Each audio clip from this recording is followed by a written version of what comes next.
Welcome to Amplified Marriage. This is episode 4. Today we are talking about emotional boundaries.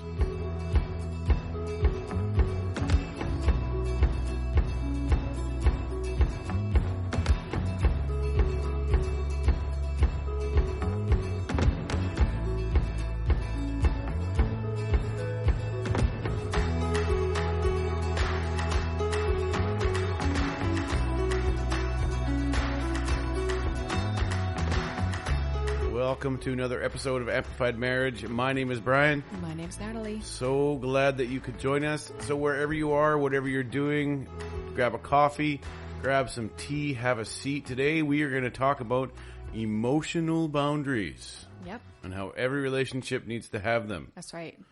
Some boundaries are visible and some are just felt.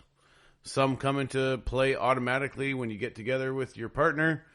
And without any discussion, those can happen. And while some you really need to discuss and decide what those boundaries are. That's right. 1 Corinthians 13 says, love is patient, love is kind, it does not envy, it doesn't boast, it's not proud or rude, self-seeking, it's not easily angered, keeps no records of wrongs.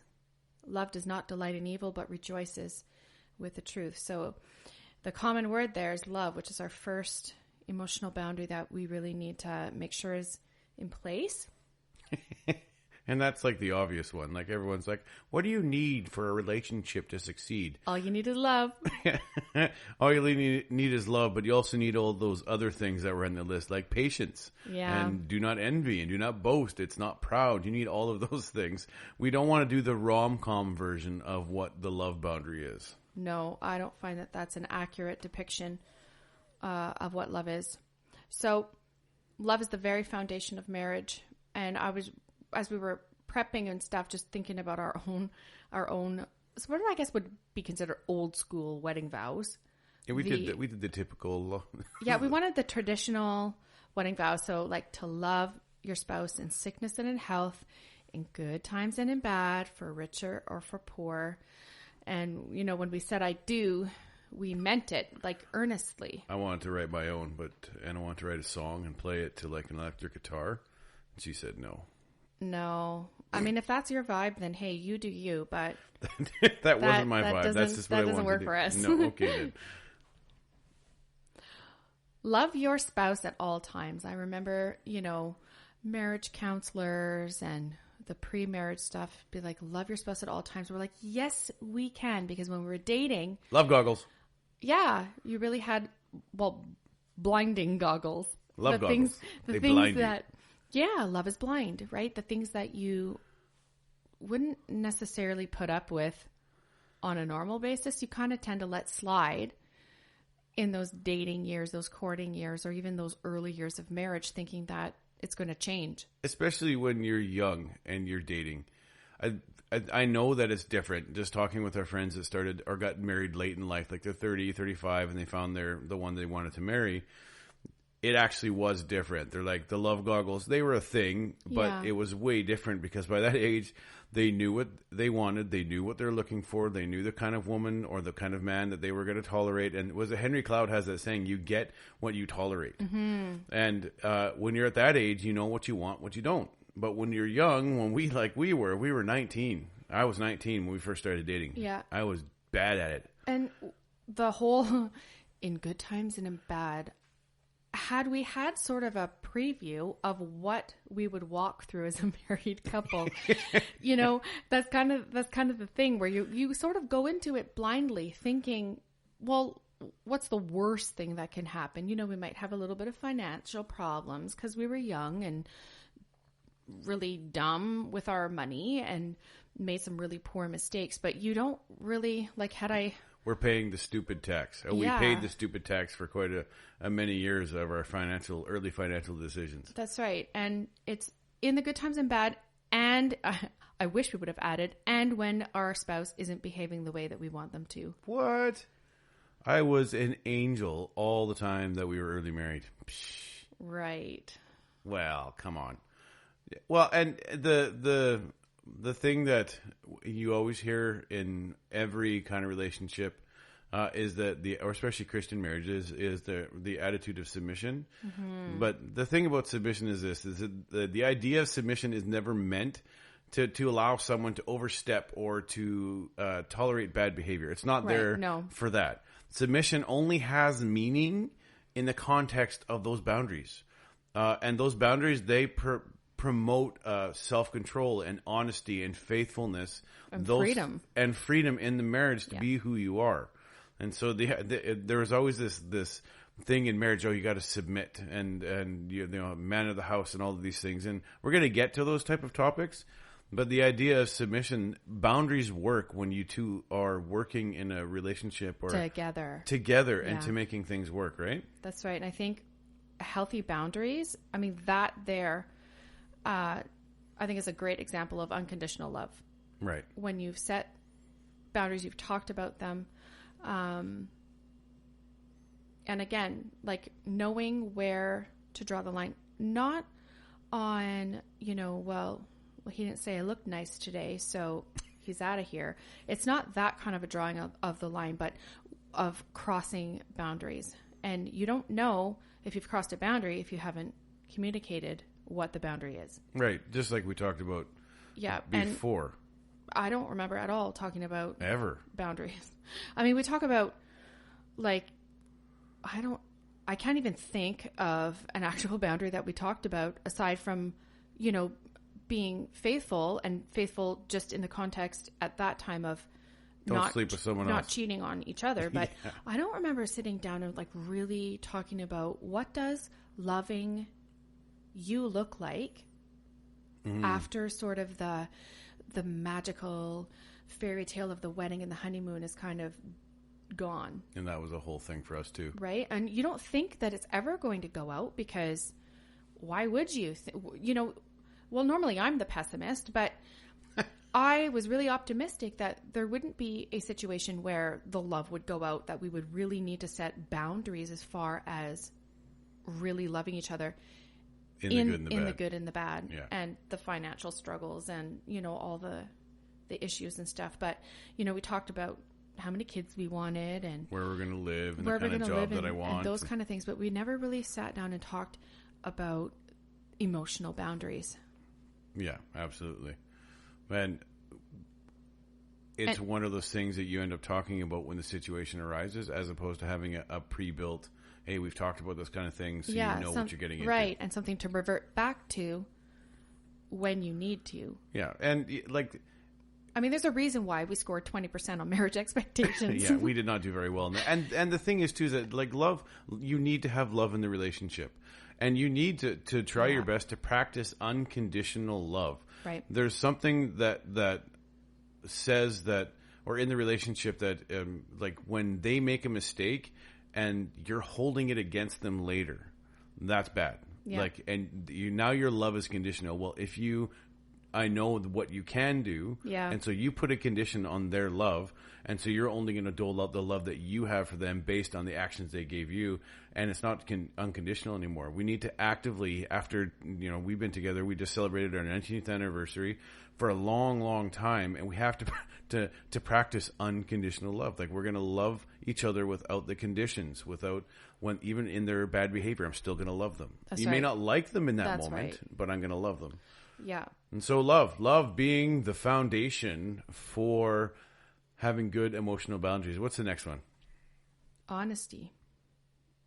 Honesty helps sustain that trust in the relationship. So it's so crucial. Yeah. Like we can't even, well, in the few that we're discussing today, I don't think like we can label them like this is the most important. I think they're all the most important. Yeah. They're all the most important. Right? So honesty helps to sustain a mutual trust and respect in the relationship. Dishonesty can lead to a host of negative emotions. Right. Insecurity, which, you know, I felt, jealousy, mistrust, and disrespect. I think at some point, all of us can say that we've experienced those emotions in regards to honesty. Absolutely. And I'm going to bring this up before she does, is that if you're dishonest in the little areas, yeah, it can create way bigger tensions, way bigger issues down the road, because you're essentially compounding the dishonesty, and eventually you get to the place, no matter what you say, it's wrong. And I used to be a smoker, and I smoked for a long time. I was a cigarette smoker. Then I switched over to cigars, thinking that was going to make some kind of, I'll quit now that I'm smoking more cigars because they're bigger and I can, whatever my excuses were. But I came to the place where I actually actively quit. And Natalie tells the story better. Do you want to tell the story? Or well, I was just going to start with, that was a very clear boundary of like what I would not tolerate. Because it was discussed and it was decided that I was going to quit. And I agreed to the said boundary. Well, just the fact, like, smoking was just not, it was a no-no as far as I was concerned. But and it was I a yes for me. I know, but for a long time, and I made it very clear that I wasn't going to be with a smoker. I wasn't smoking when we were dating. All right. And then I wasn't even smoking for a few years after. And then something happened and I started smoking again. And I was a smoker, and then I quit, actually long before I met Natalie. And then I started smoking again. And so what was happening is I was quitting, and she would ask me if I was smoking, and I would just outright lie. And then, or she would catch me in it. And at the beginning, it's like, oh, no, I didn't smoke. And eventually I just give in and be like, yeah, you're right. I did. I was smoking. I'm sorry.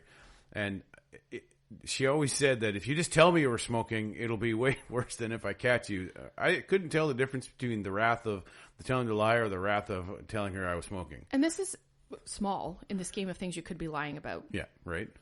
I always be like, look, I'm not out there smoking heroin. Things, but knowing that it was so, I was so, like, to me, that was a breach of trust. If you're going to lie about smoking, what else are you lying about? It was a breach of trust because I wasn't telling you the truth about it. No, and it wasn't, I know he says that it was just, oh, you're right, I'm sorry. It wasn't like that at all. It was, what? It was months, maybe even years of you denying it, because in that very moment that I asked, you weren't obviously smoking in that exact moment. Or even sometimes even that day. But I would stand next to someone that was a smoker and you thought I was smoking. Yeah. And I found myself like becoming paranoid because I knew in my heart you were lying to me. And so I would be checking your pockets for receipts or for those pom-pom wrappers, those clear pom-pom wrappers. I smoked the worst cigars. Right? And so I would even have evidence, and you would still somehow make me feel like I was the crazy one. How could I ever stoop so low as to accuse you? It was just manipulative, and it was wrong on your part. Okay, obviously in that moment that I was confronting you, you weren't literally smoking in that moment, but it was that whole denying it as a whole, even though you knew you were. Yeah. And it was more the fact that I kept on lying about it. Mm-hmm. And it took me quite a long time to quit smoking. Like, I struggled with it on and off for quite a long time. But eventually I was quit. And even after being quit, sometimes for, I think it was like 17 or 18 months, I quit smoking. I was with one of my friends that still happened to be a smoker, and she thought I was the one smoking. Yeah, because your clothes smelled and your hair smelled. It was gross. It was terrible. But it was what that does is it compounds the things in your heart, and the trust builds, or the distrust, builds and builds and builds and builds. And it creates these barriers in your mind that actually stop you from trusting your spouse again. And so it's the little things. I mean, yeah, there's big lies out there too. But that's how it starts. That's how it starts. But the little lies turn into big lies. And eventually you're saying bigger and bigger things, trying to cover up little ones. And it sounds so cliche. Like, your mom said this to you when you're going, don't lie. You don't want to be a liar. If you say the little one, you don't want to tell a little white lie because it turns into a big one. That's right. A lie is a lie. A lie is a lie. And you want to be as honest as you possibly can. Right. And that just kind of sets you, it just, I don't know, it's a safeguard. It's a safeguard on all fronts because, we're talking about emotional affairs or physical affairs. If you're not honest about the little things, if you're dishonest on your taxes or whatever, like, you can justify the pattern. Yeah. Oh, it's just a little thing. Right? Yeah. The next one is being faithful. Being faithful that protects the marriage from external issues, external influences, reassuring the husband or the spouse or the wife about each other's love for each other. But you're proving your faithfulness it's a day-to-day, step-by-step decision that you make to keep being faithful to your spouse or to your partner. I mean, there's that song, "Oh, be careful, little eyes, what you see," right? Yeah. And it's so true in this context of faithfulness, of doing everything that I can so that you aren't feeling insecure about your place as my husband. And vice versa.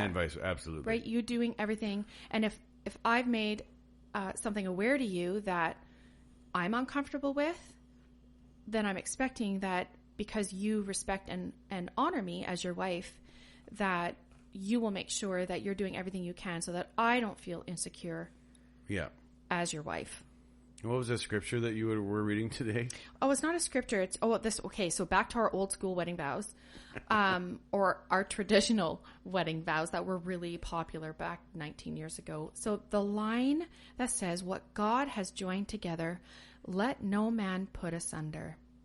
And so I was like, we always hear that, and, or let no man separate is another, I guess, more modern way of saying that, but means that the marriage is holy and another human being should not break apart the marriage. And so I'm like, what does asunder mean in like normal people words, not these old English or whatever? So asunder is an adverb that means to separate into little pieces. And so the online definition kind of gave an example. If you tore an ex-love's letter asunder, you forcefully ripped it into separate pieces. And so when it's saying, it just kind of was like, whoa, when you're saying that, let no man put asunder, let no one come between you and forcibly rip you apart as husband and wife, as a union.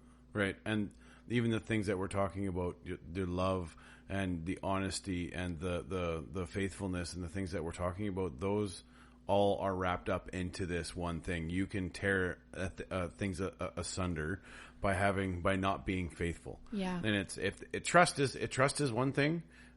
Faithfulness, honesty, all of those things are individually on their own can actually tear the relationship asunder, if that's what we're going to use. Right. And one of the things, are you allowing any room for anyone else to be in emotional or physical relationship with you that is inappropriate to you and your spouse? That's right. And we'll just, let no man put asunder, let no woman put asunder, let nothing, not a cell phone or that you're married to your cell phone, let nothing come between your own children. I think I've started calling that, are you having an affair with your phone? Right.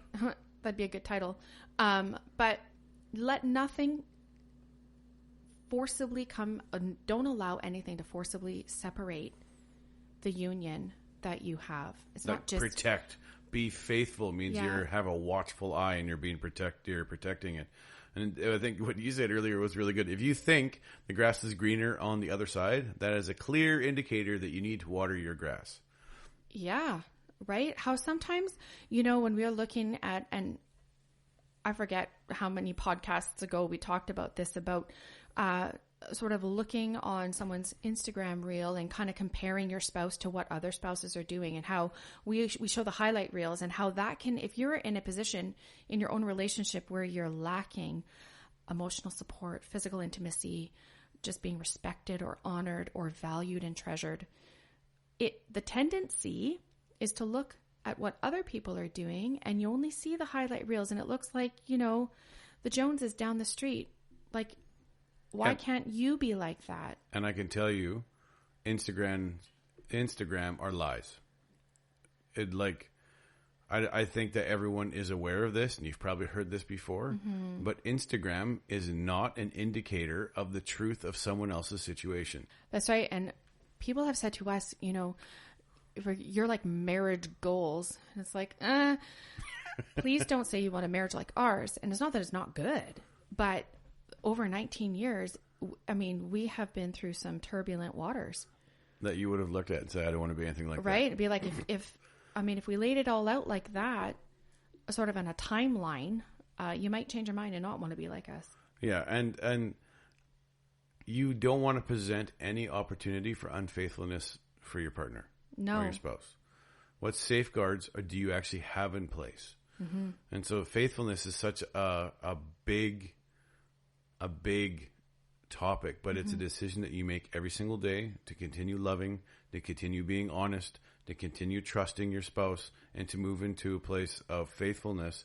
It is a really day-to-day walk with what's happening. That's right. And, like, I won't, just to bring it to a practical place, I won't be just giving friends of ours that are men, I won't be driving them by myself.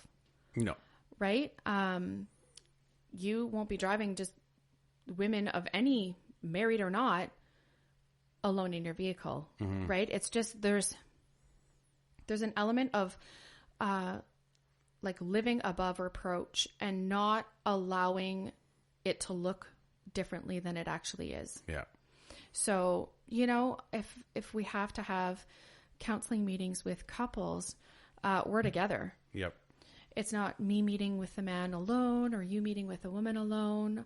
There's none of that. And if, you being a pastor, if there's a situation where you have to have a meeting, then you're bringing in extra people. Yep. If it's a woman, I always bring in one of our team, or I'll call my wife and say, hey, this person's coming in here at 11. Can you come with me? We have safety glass on our windows. Yeah. She can have access to my phone whenever she wants. No passwords.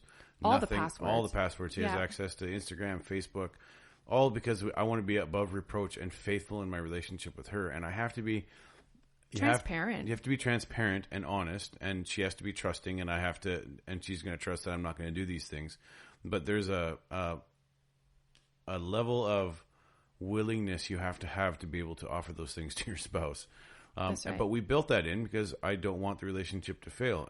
I don't want to have that affair with my phone that broke our relationship. That's right. And if you weren't honest, here's where honesty comes into play. Like, if I didn't trust you because you just lied all the time or whatever, then how on earth could I trust you as far as safeguarding your heart against pornography or against, what kinds of movies you're watching or whatever, right? How can I trust that you're not going elsewhere, right? Communication's key. One of the things that come in from having healthy boundaries like these ones that we've talked about is self-control. It's another one. The key to a healthy relationship is to be able to control your emotions and reactions to situations. The solution for these things is self-control rather than controlling your spouse. Exactly. You need to be in control of your actions, your words, your feelings, your emotions, what's happening in your pants. I mean, it sounds crass, but guys, when things are happening in your relationship and you feel like you want to maybe do something that you shouldn't, or the Instagram is calling your name, or the pornography is calling your name. Yeah. This is between you and yourself and God and your self-control. And that is going to bust your faithfulness and the trust level more than anything else that you can do. That's right. So because I'm this person, I looked up the definition of self-control.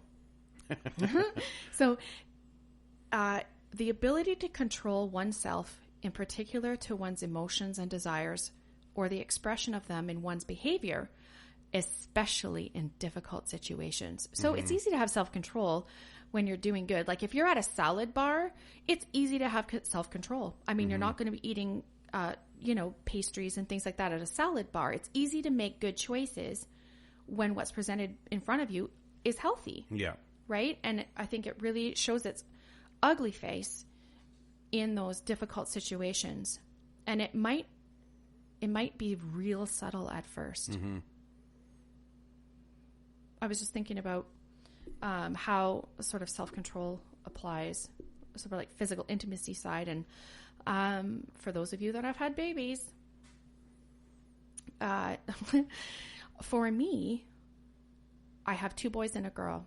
And pregnant with my boys, let me tell you, there was, I don't know if it was just all the hormones that was raging, but there was absolutely no desire for physical intimacy whatsoever. And so I've had 2 sons, and so I'm going to link that to like 18 months of pregnancy. And contrary to all of you college guys out there that probably will never hear this podcast, you young college boys that are in school, nothing happens to your man parts when you don't have sex. Exactly. And so that was, I understood your needs, your physical needs and your desires, except at that point, there was just nothing. I was so exhausted. I was so sick that the thought of doing anything was just out of the question. Yeah. And I remember when I think we were pregnant of our second son, and it was still the kind of the same old, like, zero drive whatsoever. And you said to me, you're like, you'll make it up when the baby's out, right? And you just knew that obviously I was not acting like normally. Yeah. Right? Like this was abnormal for our relationship and stuff. But just to put into context of, you could have really use that as an excuse. A legitimate oh, she's not meeting my needs sexually, so I'm going to go somewhere else. And we and the thing is we know of couples that's happened to, or have struggled and have maybe gone into a pornography addiction because of these types of things. And so it could have been a really dangerous spot had we not discussed it. Oh, that's the key, right? And we talked about, like, I would love to meet your needs in this area, but at this point in pregnancy, it's just not going to happen at all. And thankfully, when we were pregnant with our daughter, that wasn't the case. It was a complete opposite, right? But again, showing self-control, I mean, that's really admirable on your part that's a long time to sort of be abstinent. But you're in relationship with someone, and when things get tough, you don't quit. Yeah, those good times and the bad times. I mean, I couldn't have foretold that was going to be an issue, right? And that's just, our own personal experience. It may be different. Yeah, it's going to be different for everyone. That's right. And so, like, just to kind of cap everything off, I said there's the 4 things that we talked about today. One of them is kind of added in there as in trust. You want to learn how to trust or know how to trust your partner, but it's love. You want to have love as an actual foundation for your relationship. You want to build that in with them. You want to be honest with them and talk these things through and figure things out. You don't want the honesty to compound on each other. Even there are small things that turn into one really big thing. Dishonesty, you mean, to compound. You don't say, that's right, sorry. You don't want the dishonesty to compound. You want to be faithful, and you want to find every way possible to be faithful and not allow anything emotional or physical to get in between you and your spouse and cause anything for you to be unfaithful. That's right. And the last one is in all of that, you want to have self-control. If you're having struggles, if you're having relationships, you are in control of your actions. Yes. You're in control of your mouth. Yep. You're in control of what you think, of what you say. You are in control of that. No one else is. There's nothing that she can do or say to you. And even in a healthy relationship, that should push you to do anything outside of the norm. That's right. And just before we end, you had this, like, back to the smoking thing, how every decision, like, it required a choice. So you thought about wanting a cigarette, then that required you to get up off the couch, then you took some steps, and then you went to I'm using your analogy, and then it was just one choice after another. By the time you actually take your first inhale, you've had like 14 different choices. That's right. To get to the place. So loving your spouse unconditionally is a choice that you're going to make in your relationship. That's right. Thank you so much for joining us. If you have any questions or you have an idea that you'd like for us to discuss on the Amplified Marriage Podcast, please reach out and send us an email at amplifiedmarriage@gmail.com. And when you see this, wherever you're watching it from, like, subscribe, share with your friends. We're so glad that you could join us. Looking forward to having you join us next time. Talk to you soon.